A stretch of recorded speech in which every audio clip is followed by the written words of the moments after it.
Selamat pagi, Bapak Ibu. Kita jumpa lagi dalam sapaan firman Tuhan. Pagi ini kita akan belajar tentang disiplin rohani. Kemarin kita sudah mendengar renungan dari Pendeta Tabita tentang Lectio Divina.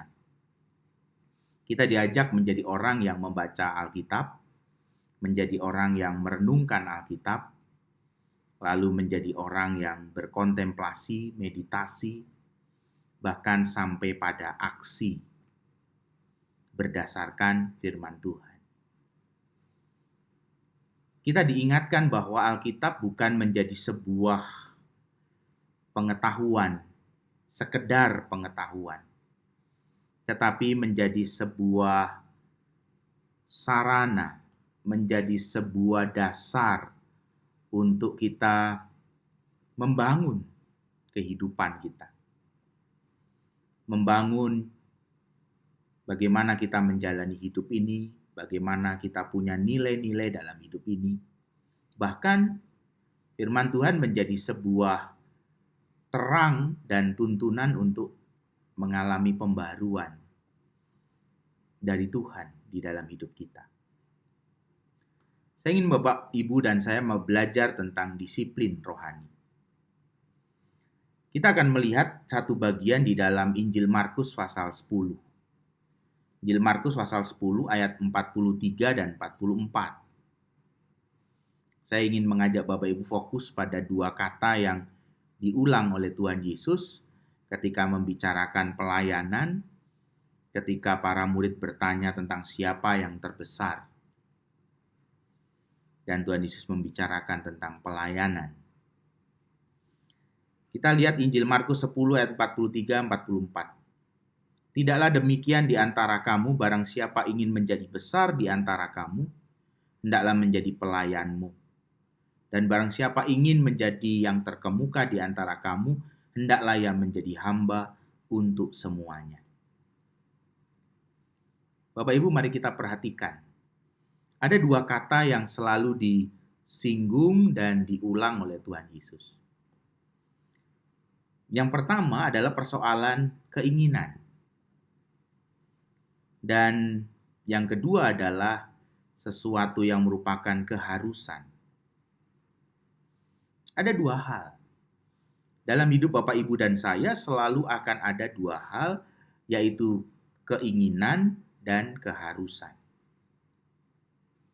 Dikatakan oleh Tuhan Yesus bahwa di dalam mengikut Kristus, setiap orang ingin.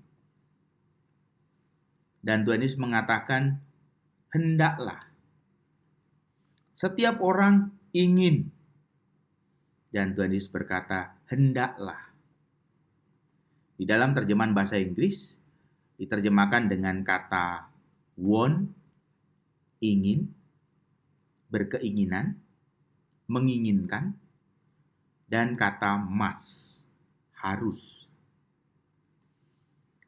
Seringkali di dalam kehidupan Bapak, Ibu, dan saya mengikut Kristus, kita sibuk untuk fokus pada persoalan ingin, tanpa menjadikan harus, kata harus menjadi sebuah kehidupan di dalam hidup kita.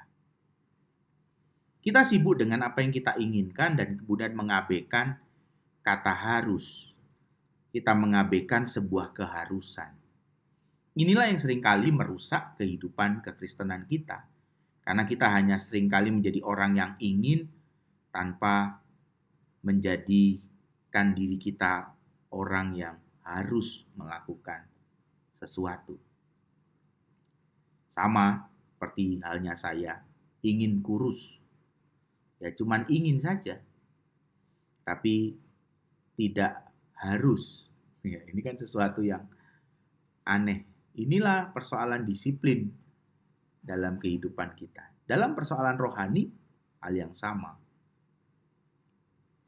Kita diajak untuk belajar dari Tuhan Yesus. Bagaimana kita menghidupi keinginan itu disertai dengan sebuah keharusan. Di sanalah proses disiplin itu, di dalam disiplin rohani terjadi. Disiplin rohani tidak terjadi ketika kita juga tidak punya keinginan. Disiplin rohani juga tidak terjadi kalau kita tidak kemudian melanjutkan keinginan itu dengan sebuah keharusan. Tidak terjadi. Seorang bernama Thomas Merton pernah berkata begini, ada begitu banyak orang Kristen yang cuma punya keinginan tetapi tidak punya keharusan, tidak punya kedisiplinan.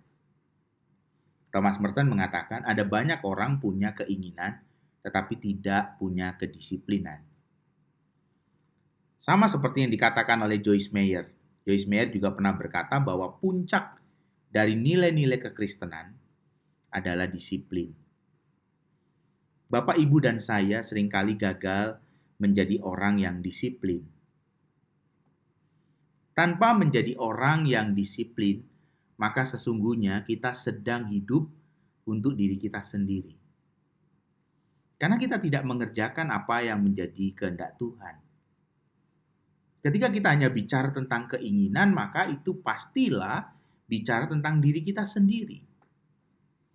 Kita hanya mau menjalani seperti yang kita mau, tanpa pernah peduli dengan apa yang Tuhan mau. Disiplin rohani menjadi penting, termasuk di dalam membaca firman, di dalam berdoa, di dalam kehidupan Bapak, Ibu, dan saya, di dalam segala aspek kehidupan ini.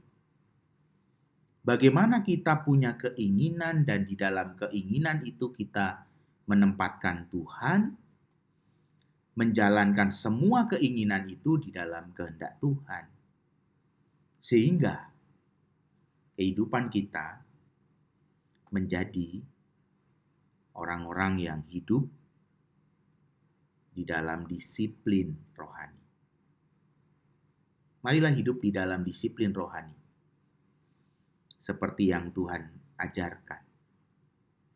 Bagaimana Tuhan mengajar Bapak, Ibu, dan saya punya keinginan, diberi pemikiran untuk memiliki keinginan dan melanjutkan keinginan itu untuk mengerjakannya di dalam keharusan seperti yang Tuhan kehendaki. Supaya kita menjadi berkat melalui kehidupan yang dibangun dalam disiplin rohani. Amin.